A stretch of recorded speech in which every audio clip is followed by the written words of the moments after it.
Are liberals, socialists, and atheists limited in wisdom? Hello everyone, Dan Mason here. Let's tackle these questions head on. Are liberals, socialists, and atheists limited in wisdom?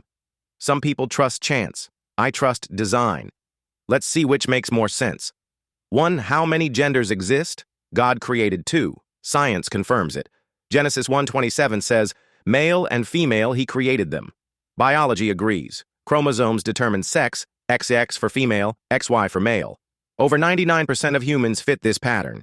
Intersex conditions caused by rare genetic anomalies occur in less than 2% of births and do not constitute new genders. The liberal, socialist, and atheist view often claims gender is whatever someone feels it is, a social construct on a spectrum. This replaces observable reality with subjective identity. Feelings can change daily. Biology does not. Bottom line, creation establishes 2 genders. Science verifies it. Anything beyond that is ideology, not evidence. 2. Has complete socialism ever worked? Never. It's built on human pride, not God's design. God designed humans to work, create, and benefit from their labor. Genesis 2:15, 2 Thessalonians 3:10. Socialism removes that incentive by handing control to the state. History shows what happens. Soviet Union collapsed after 69 years of corruption, shortages, and repression. Maoist China. Famine killed tens of millions until capitalism was reintroduced. North Korea and Cuba, still trapped in poverty and tyranny. Even successful so-called socialist nations like Sweden rely on capitalist wealth creation before redistributing it. Bottom line, full socialism ignores biblical principles of work and stewardship. That's why it fails every time. 3. Where did matter, time, energy, and life come from? From the Creator, not from nothing. The Bible opens with a definitive statement. In the beginning, God created the heavens and the earth. Genesis 1:1. Intelligent design points to the same truth. Complexity requires a designer. The Big Bang Theory admits a beginning to time, space, and matter, but offers no cause. Abiogenesis speculates about life arising from non-life, yet no lab has ever produced living cells from raw chemicals. The precision of DNA, the fine-tuning of the universe, and the interdependence of biological systems shout design, not accident. Bottom line, life and the universe are too complex to be the product of random chance. They are the work of an intelligent creator. 4. What is low IQ? Below 70, and rejecting truth is lower still.